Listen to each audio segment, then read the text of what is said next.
ये 10 बातें प्रधान होती हैं। आपके अंदर अच्छे भाव आ रहे हैं या बुरे भाव आ रहे हैं तो उनमें ये 10 बातें प्रधान हैं।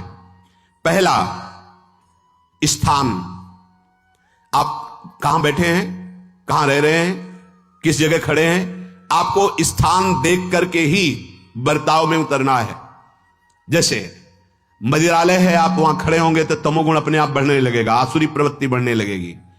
ऐसे ऐसे जिस स्थान पर खड़े होने से, देखने से, बात करने से हमारी वृत्ति बिगड़ रही, उस स्थान का तत्काल त्याग कर देना चाहिए, वहां से हट जाना चाहिए।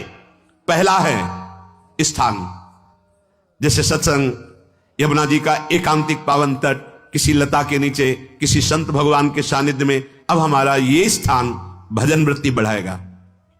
उस व्यक्ति का घर जिसके पास जाने से वासनाएं बढ़ रही, उस स्थान में जहां दृश्य देखने से हमारे अंदर गंदी बातें आ रही, पहला है स्थान।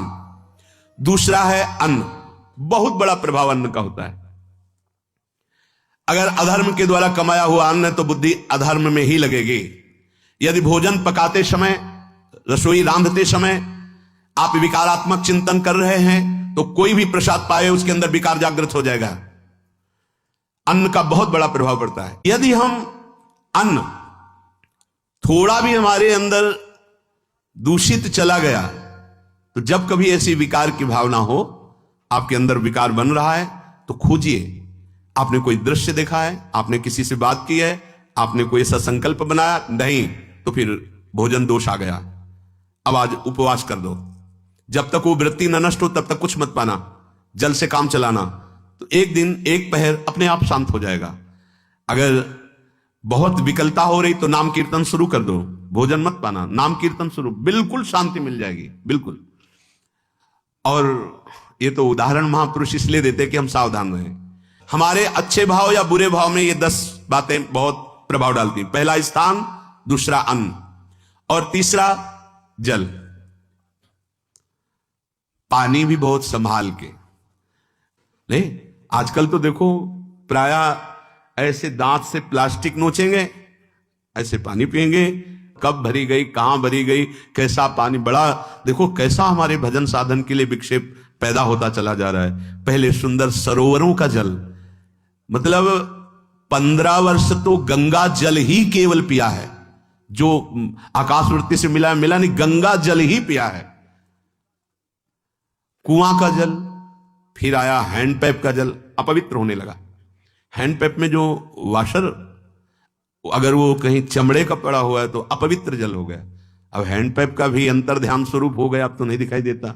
अब रह गया है मोटर से निकले और फिल्टर में जाए, वो मशीन जो फिल्टर करती है पानी को, आरओ, उससे। अब वो जिनके पास है तो है, नहीं तो परिक्रमा लगाया हो, आपको पानी पीने को नहीं मिलेगा। देखो कैसा समय आ गया। आगे और समय, जल का प्रभाव पड़ता है। जैसे हम गंगा जल पीते थे, सही कहते हैं, कई दिन जब भोजन नहीं मिलता तो पूरी पौष्टिकता गंगा जल से मिलती थी। गंगा माता के जल से ऐसा लगता था मानो हम परम पावन अमृत पान कर रहे हैं, सारी पौष्टिकता मिलती थी। कुएं का जल अपने आप में पौष्टिकता से युक्त होता, जो हमें चाहिए। आज देखो जल की समस्या हो गई। पवित्र जल पीने के लिए हम तरस रहे हैं, कहां जल, और कैसे मिलेगा जल? या तो आप पैसे वाले हो तो आप खरीद करके पीजिए, नहीं तो अब वो जल नहीं रह गया कि कुएं से निकाला पी लिया या सरोवर से पी लिया, या कैसा दुर्भाग्य है। जल का बहुत बड़ा योग है साधना में। जैसे स्थान का तो परम पावन वृंदावन धाम, अन्न का तो अब हम भगवत प्रसाद पाते हैं, तो जल का बहुत बड़ा योग है। आज दूषित होता चला जा रहा है। फिर चौथा है आपका परिकर, जहां पर रह रहे हैं वो समुदाय, चाहे परिवार हो या आप समुदाय, वो कैसा है, रजोगुणी है, तमोगुणी है, सतोगुणी है या त्रिगुणातीत भागवतिक है, उसका प्रभाव पड़ेगा। पांचवा है आपका पड़ोस, आसपास वाले घर, जैसा है वैसा प्रभाव पड़ेगा आपके ऊपर। पड़ोस निंदनीय है तो बंधन से युक्त होना पड़ेगा। आस पड़ोस का बड़ा प्रभाव पड़ता है। फिर अगला है दृश्य, इस पे बहुत सावधानी की जरूरत है। ये मोबाइल भगवान चल गए हैं, बहुत विस्तार से चल गए हैं। अब कोई छोटा मोबाइल रखना नहीं चाहता, सब वो स्क्रीन वाला रखना चाहते, टच मोबाइल। दृश्य से बचो। बच्चों, जवानों, बूढ़ों, सबकी वृत्ति जो माया आकर्षित करती, जो दृश्य हम देखने के लिए अंदर से उल्लसित है, वो मोबाइल में सब है, चाहे भागवतिक और चाहे सांसारिक। तो भाई देख लो, गुण दोष में संसार है। अगर आप दोष ग्रहण करना चाहते हो तो दोष ले लो, गुण तो गुण। बहुत बहुत खतरनाक विषय है और बहुत लाभदायक विषय है। किसी संत की वाणी एक बार समझ में नहीं आई, अगर हम 10 बार सुने तो समझ में आ जाएगी। ये लाभदायक है, बहुत सावधानी की बात कह रहे हैं।